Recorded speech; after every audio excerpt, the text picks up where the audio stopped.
Olá, começa agora o programa Trabalhador em Foco, esse programa que é uma realização do Movimento Sindical de Petrópolis, através da união de diversos sindicatos que fazem com que eu tenha a oportunidade de levar para você aí de casa informações precisas e relevantes sobre o dia a dia de todos nós trabalhadores. No programa de hoje eu tenho o prazer de conversar novamente com o Robson Leite. Ele é petroleiro, professor universitário, ex-deputado estadual. E a gente vai conversar um pouquinho sobre redução da desigualdade social. Robson, prazer recebê-lo de volta ao programa Trabalhador em Foco. É sempre uma grande alegria para a gente quando você disponibiliza tempo para compartilhar conhecimento conosco. Eu que agradeço, Carla. É um prazer enorme estar contribuindo com vocês. A gente sabe que você tem um canal no YouTube e que lá, periodicamente, você vai falando sobre diversos assuntos que têm a ver com política, cidadania, para o telespectador, para o seu público lá das plataformas digitais, entenderem um pouquinho mais sobre o mundo que a gente existe. Você lançou agora há pouco um vídeo sobre desigualdade social, eu assisti ele todinho, e aí achei muito legal as conexões que você fez, mas para entender essas conexões, às vezes a gente precisa dar um passo atrás. E aí eu queria que você falasse um pouquinho para as pessoas que ainda não conseguiram entender o que é esse conceito de concentração de renda. Legal, Carla. É importante porque qualquer projeto, se você pegar os países, os melhores países, né, do mundo para se viver, com melhor qualidade de vida, né, eles são países que têm a menor desigualdade. Podemos pegar aqui os três que constantemente se revezam, né, na primeira colocação, né, que é a Noruega, a Austrália e a Suécia, por exemplo. E saltam algumas peculiaridades, inclusive, né? Esses três países, por exemplo, não tem nenhum milionário entre os 50 mais ricos do mundo. Constantemente a Forbes lança, né? São curiosidades interessantes, né? E onde você tem concentração de renda, né? Ou seja, tudo aquilo que o país produz de riqueza fica com uma parcela muito pequena da população. O Brasil, por exemplo, infelizmente tem piorado a sua situação de desigualdade, né? Hoje a gente pode dizer que 1% da população detém metade da renda nacional. Isso é muito ruim. E por que é ruim? É ruim porque quando você concentra a renda, você, consequentemente, tem também uma concentração de poder. E no Brasil isso ainda é pior pela forma com que se elege parlamentares aqui, se elege políticos, né? Se elegem mandatários de uma maneira geral. Você faz isso através do financiamento privado de campanha, né? E, sim, empresa não pode financiar desde 2014, já foi um avanço tremendo, mas o empresário ainda pode financiar, e as limitações são muito pequenas. É curioso, porque em 2017, exatamente, 2017, eu estive em Portugal, e estava no meio do processo eleitoral municipal, né, vamos assim dizer. E eu visitei a sede de um partido, na época, na cidade que eu estava visitando, na cidade de Bragança, e comecei a perguntar, né, para o parlamentar, no caso, o candidato lá, né, porque lá não existe a figura, você não vota para prefeito, você vota só nos partidos para a Câmara Municipal. E você já sabe que aquele partido ganhar as eleições, o prefeito vai ser o presidente da Câmara, né? É um parlamentarismo, no caso, municipalizado, vamos assim dizer, né? E eu perguntei para ele, quem é que paga essas placas que estão aqui, né? Ele, como assim quem paga? Como é que financia isso? Não tem ninguém financiando, quem financia é o Estado. Mas não tem financiamento privado? Muito pouco, só para fazer uma reuniãozinha aqui, ali, para dar algum simbolismo, mas a maior parte dos financiamentos aqui é público. Aí eu perguntei para ele, né, mas por que é público? Ele, ora, é público porque quando o financiamento é público, a política está comprometida com o público. Quando é privado, está comprometido com o privado. E é verdade. Bem racional isso. Bem racional, né? Precisei ir a Portugal para ouvir isso, né? Enfim. Então, é um cenário, né, onde você propicia mais. E por que isso acontece? Acontece porque a detenção, né, da economia, né, da renda, leva a uma concentração também de poder para esses mesmos que detêm a renda, facilitada pelas formas de financiar campanha, né, no Brasil, vamos dar esse exemplo muito concreto, e, por sua vez, a volta também acontece, ou seja, em função da concentração de poder, eu tenho mais concentração de renda e fica cada vez mais difícil você quebrar esse ciclo. E, obviamente, nesse caso, você tem a desigualdade gritante, você tem um cenário de injustiça, uma sensação de injustiça na sociedade, porque ao mesmo tempo que você tem pessoas passando fome, como é o caso do Brasil, desesperadas, sem emprego, você tem pessoas que estão numa outra realidade completamente diferente. Isso gera mais violência, gera mais injustiça, gera mais situações sociais graves para o país. Você pega, não precisamos nem ir ao extremo, né, da tabela de desigualdade do mundo. Pode pegar ali um país que está entre os 10, os 15, a França, né, que sempre oscila entre os 10, os 15, os 16 países com menor desigualdade. Para eles, é quase que uma espécie de uma questão cultural, né? O francês, vem desde a Revolução Francesa a questão, né, da igualdade. Se você está, por exemplo, no centro de Paris e tenta ir um pouco mais para a região periférica, se você não conhece a cidade de Paris, você acaba se perdendo. Por quê? Porque a arquitetura é muito igual, ela varia muito pouco. É uma característica deles, é muito curioso diferente do que a gente vê no Brasil. Exatamente. A gente chama Claro. favela e comunidade de caos urbano. Porque não teve planejamento, organização e essa coisa toda.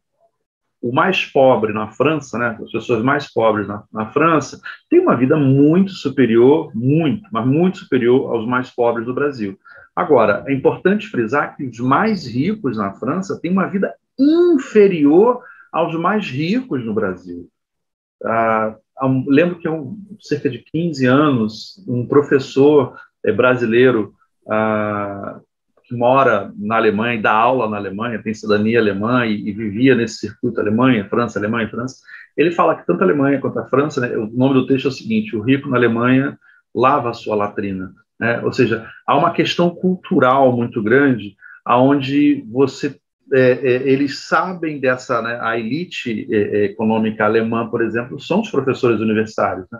Eles recebem maiores salários, têm mais benefícios, etc.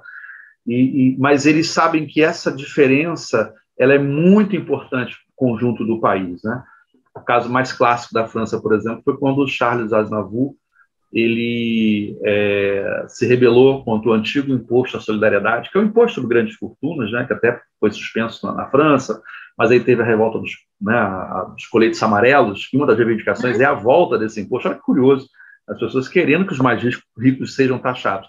Quando Charles Aznavour saiu da França para não pagar esse imposto na época ainda era CDs, né, agora é download de músicas, né, através de plataformas, Spotify, etc. E ele teve a sua vendagem de discos, de CDs, assim, quase que despencou, porque o francês não gosta desse tipo de coisa. Poxa, o cara não tem um compromisso com o seu país, não sabe que é uma situação boa para o país, né? Sim, a França também tem seus problemas, tem seus defeitos, né? Claro. A questão da imigração, muito complicado, todo mundo reclama que o turista, quando vai para a França, ele sofre, mas parte desse sofrimento, né, desse preconceito que o francês tem com o imigrante, não é só porque tem... O imigrante não, né, o turista, vamos assim dizer, né, melhor dizendo. Não é só porque é um turista, está aqui, não é isso, ele sabe que o turista leva renda, não é essa a questão. É porque ele acha que o turista que está na França, em Paris, por exemplo, é um cara muito rico que veio para lá e não tem compromisso nenhum com o país dele. Então, tem um pouco isso também, né? A bem da verdade, né, a gente resume isso numa frase.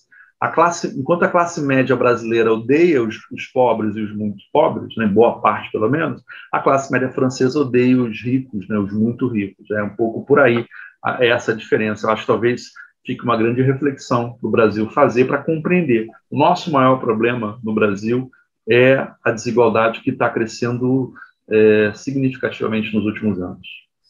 Quando a gente percebe que a desigualdade está crescendo e a gente dá um passo atrás, e você falou uma coisa muito interessante, que é a respeito da concentração de renda, e aí a gente está falando mesmo desse dinheiro palatável, está muito ligada com essa relação da concentração do poder. E aí, quando você fala do financiamento político, né, para que os nossos eleitos mas o nosso deputado, o nosso senador, o nosso governador, né, nas múltiplas escalas, eles chegaram lá, mas na maior parte das vezes eles não conseguem ser o reflexo da própria sociedade. E é por isso que a sensação que a gente tem é que cada vez mais há essa separação, porque aquele que deveria representar o povo, na verdade, não faz parte da representatividade real enquanto classe, enquanto gênero. Isso tudo tem relação na sua avaliação? São coisas que estão interligadas, né? Se você olhar, por exemplo, essa tragédia que aconteceu aqui no Rio de Janeiro, né? O assassinato brutal, né, do Moisty, tem a conotação racista, né? Eu acredito, e aí é uma afirmação minha, que dificilmente teria acontecido aquilo se fosse, vamos assim dizer, não vou nem usar a palavra turista, não, um imigrante alemão, louro de olho azul, se estivesse reivindicando as mesmas coisas, acho que o desfecho seria outro. Uma reflexão também, a questão, né, do racismo. O racismo mata. Isso é uma reflexão que o Brasil precisa fazer. Enquanto você vê ainda algumas pessoas dizendo que não existe racismo no Brasil, a própria afirmação de dizer que não existe racismo, ela por si só já é racista, né? Sim. É o racismo estrutural. E há um componente que caminha muito junto, né? Você tem também ali a questão trabalhista. Ele foi reivindicar 2 diárias que ele tinha trabalhado e não tinha recebido um trailer, né? Assim, uma tragédia, ninguém quer fazer piada com isso, não é isso, nós queremos levar uma reflexão. A negociação patrão-empregado unilateral, sem um sindicato protegendo o trabalhador, o resultado foi aquele que a gente viu, né? Quando não é aquele, é um pouco próximo disso. Por quê? Porque o capital, ele impõe as coisas, né? Quem dá as cartas é quem tem o capital. O sindicato é uma forma de proteger o trabalhador, coletivizar, né, aquilo, né? E a gente tem alguns problemas, porque os sindicatos, a cultura do sindicato foi muito criminalizada no Brasil. E isso vem de um padrão até americano, dos filmes, enfim, do que foi a Segunda Guerra Mundial, né? A disputa da Guerra Fria também teve uma disputa ideológica ali pela Europa. Todo mundo diz que, pelos filmes, né, assim, o senso comum é que quem ganhou a Segunda Guerra Mundial foram os Estados Unidos. Os Estados Unidos não chegaram nem a Berlim, quando ela tinha sido tomada pela União Soviética. Isso é um dado histórico. Você vai brigar com isso. Bem que hoje em dia no Brasil se briga com a história, né? Se tenta reescrever a história constantemente. Sim, a gente né? chama, mas é um fato. A gente chama... É um fato. Os americanos, quando entraram na Segunda Guerra, ficaram desesperados para tentar chegar em Berlim, só quando chegaram já está. Você não tem uma imagem de Berlim pós-Segunda Guerra Mundial de alguém com a bandeira americana nas ruas. Você tem os soldados soviéticos nos telhados do parlamento em Berlim, balançando a bandeira não soviética. Os americanos estavam... Então, assim, o poderio da enxurrada cultural que os americanos fazem pelo mundo com seus filmes, né? Os heróis americanos têm as cores dos Estados Unidos, né? Toda essa construção, ela veio tentando mudar um pouco a história, porque houve uma disputa. O plano Marshall, né? Que levou milhões de dólares e que veio a criar a OCDE, que foi dado para os países destruídos pela Segunda Guerra Mundial, não foi uma benevolência americana. O Marshall, porque era o secretário de Estado, era o general Marshall, na época dos Estados Unidos, que criou aquele plano. Ela se deu por quê? Porque havia uma disputa pelo povo na Europa, pelos países da Europa. De um lado, você tinha a União Soviética com previdência, com saúde, educação e pleno emprego, tudo de qualidade. E do outro lado você tinha o quê? Não tinha nada. Então, se os americanos não fizessem o plano Marshall, tanto que qual era a condicionante para receber o recurso do plano Marshall? Alinhamento aos Estados Unidos através, né, no que veio a ser a OCDE e etc. Então, você teve essa disputa, né? E os sindicatos ganharam muita força na Europa, né? Na França, por influência o quê? Da União Soviética, por influência da esquerda, por influência de todo aquele processo que se deu. Eram outros tempos, era uma outra questão, porque eu não fazer defesa de nada aqui, estou tentando contar um pouco da história. Então, a gente vê tudo isso, toda essa disputa, numa grande criminalização dos americanos, vendo que, como os sindicatos se fortaleceram na Europa, isso não pode chegar na América do Sul, não pode chegar na América Latina, não pode chegar do lado de cá. Então, nós vamos fazer o quê? Vamos criminalizar os sindicatos, vamos criar estigmas contra os sindicatos, e que prejudica o próprio trabalhador, né? É aquela história, né?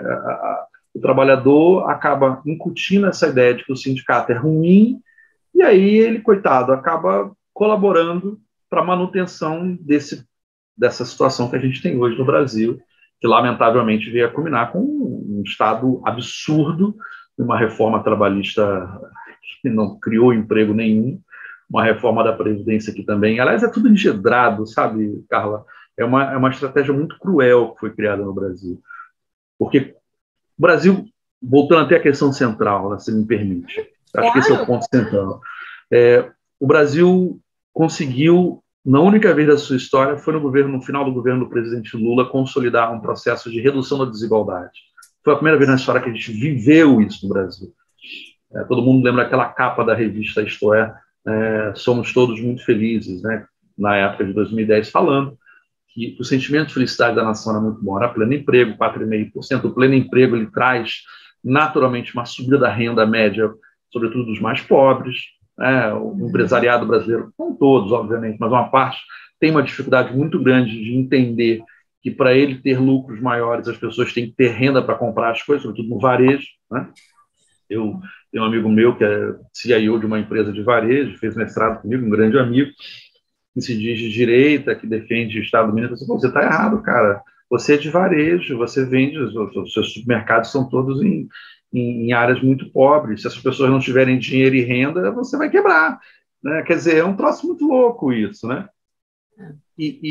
Mas eles fazem? A gente gosta dessa coisa de que a faxineira não pode ir para Disney, a gente gosta dessa coisa de que o pobre não pode comer carne de primeira, a gente parece que ainda está na época da escravidão, em que a gente quer segregar de verdade, né? Olha, eu acho que eu tenho falado para os amigos, o livro do Gessé de Souza, né, que fala da elite do atraso, eu acho que esse livro tinha que ser distribuído, porque ele fala um pouco sobre isso, sabe? A necessidade das pessoas compreenderem a questão, por exemplo, dessa situação que a gente vive hoje no Brasil, ela se dá muito por uma construção egoísta de parte significativa da população, sobretudo da classe média, da nossa classe média, que não consegue entender.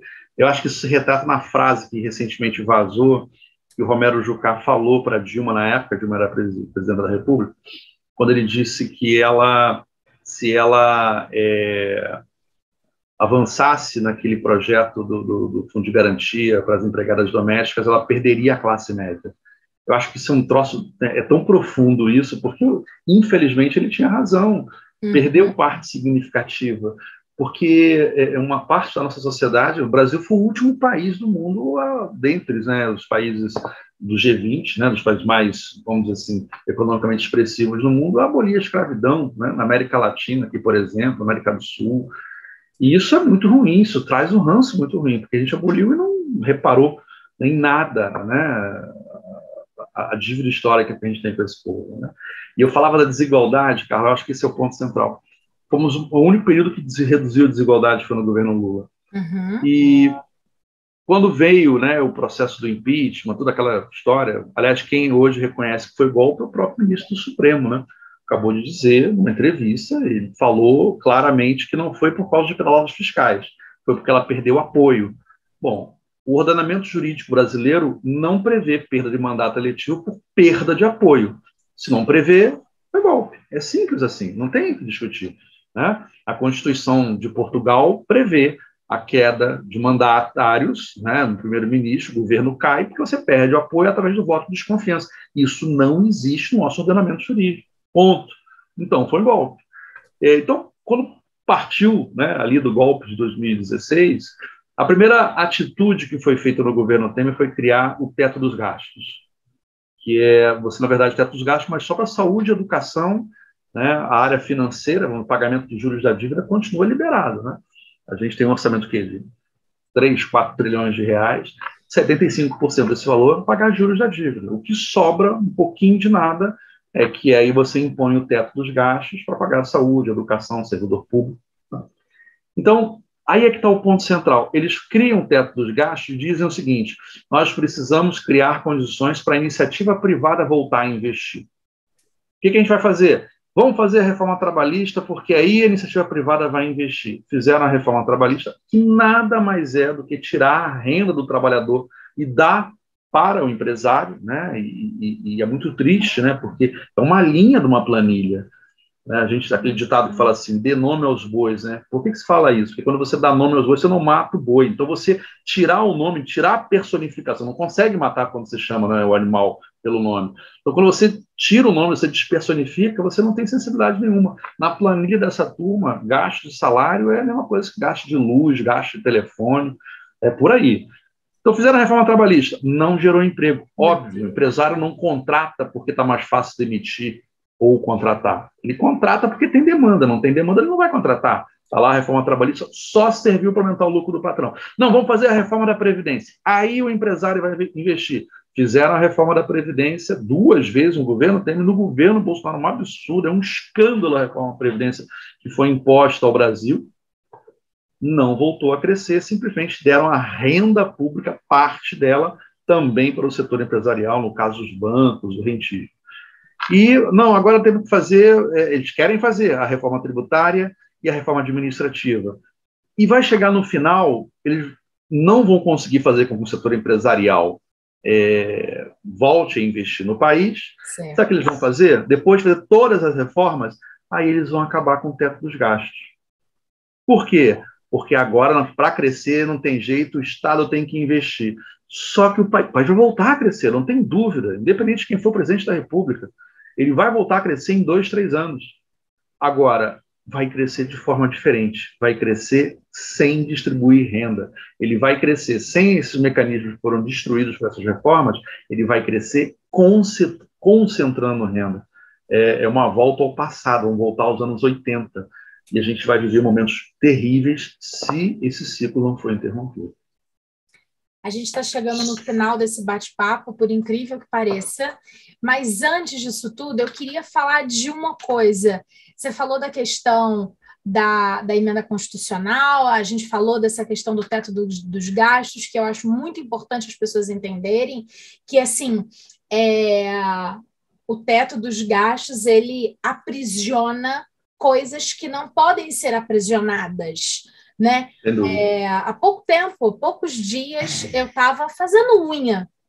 E aí, uma coisa muito normal para uma mulher e tal.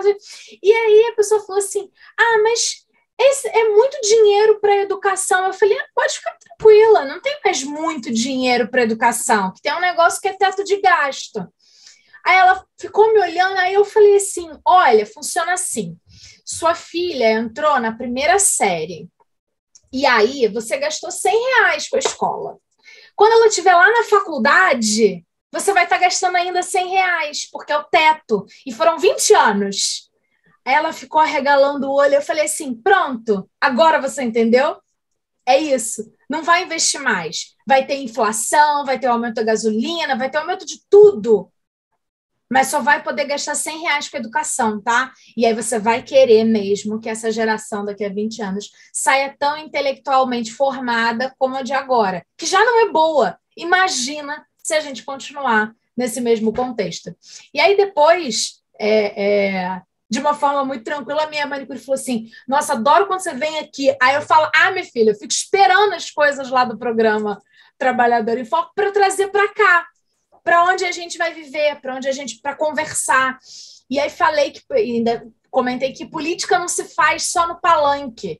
Se faz na hora que a gente está conversando com um amigo, se faz na hora que está fazendo a unha, claro. Faz na hora que está cortando o cabelo, e a senhorinha do lado fala assim: a 3ª dose da vacina eu estou com medo de tomar.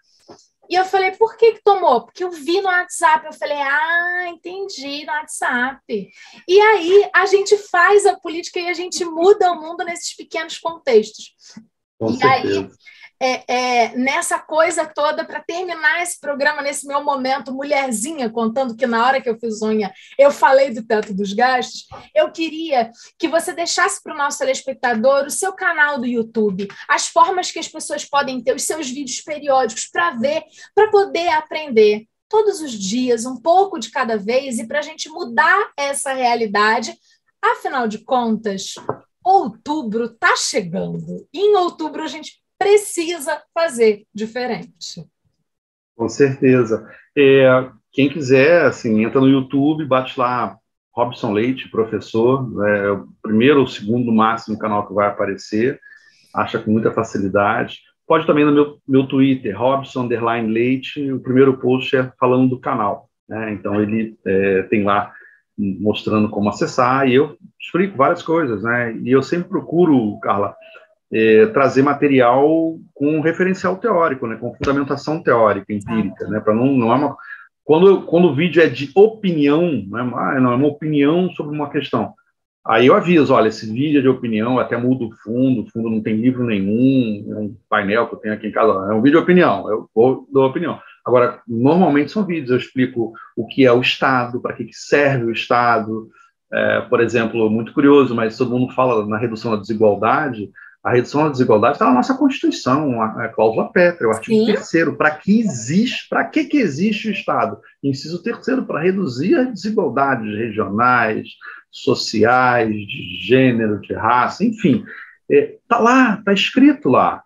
E a cláusula pétrea, então a nossa Constituição é comunista, pelo amor de Deus, tanto quanto da Inglaterra, tanto quanto da França. Aliás, eu tenho que deixar aqui, não dá tempo, mas a gente, numa próxima oportunidade, nessa vez que eu fui a Portugal, eu dei uma esticadinha e fui à Inglaterra também. Só que a Inglaterra, minha família passou e eu não, porque eu tive uma crise renal na Inglaterra e eu fui salvo pelo SUS inglês. Foi uma experiência extraordinária. Só para resumir, no final, num dos dias que eu fiquei internado, eu fui comprar, porque fui várias vezes ao médico, tem crise renal, quem tem sabe o que é, né? Uhum. Eu fui comprar um remédio, aliás, olha que sorte, está até aqui, ó, tem guardado a caixa do Buscopan da Inglaterra, né? Buscopan Cramps. Eu peguei a receita do Buscopan, fui na farmácia, eu tinha ido no SUS, né? Primeiríssimo mundo, né? Fantástico. E aí eu cheguei na farmácia, dei, cara, quanto que é? 15 libras. 15 libras é uma fortuna. 15 libras? Cara, quase 200 reais. Eu, não é possível. Aí o rapaz viu a receita na minha mão. Deixa eu ver a sua receita. Não, é 1 libra. Tá bom, comprei, baratinho. E no hospital eu perguntei por que é assim. Aí o médico falou assim, olha, você não sabe? Nós copiamos do seu país. É um programa que vocês têm. Porque a gente tem que garantir que você use o remédio para que você não volte para ocupar o leito. E a melhor forma é ou te dando medicação ou botando ela mais barata na sua mão. Fantástico, né? Fantástico. Fantástico que a gente criou. Que a gente pois é. Que é daqui, foi uma experiência fantástica. mas que fica preso em tantas burocracias, em tantos roubos, em tantas questões. Robson, muitíssimo agradecida, foi um prazer conversar com você, nosso tempo de hoje. Prazer foi meu. Mas a gente volta e vamos falar de SUS e de outras coisas tantas. Obrigada. Com certeza, vai ser um prazer, imagina. Obrigada a você de casa que ficou com a gente volta em breve com um novo programa Trabalhador em Foco. Um abraço grande e até lá. Tchau, tchau.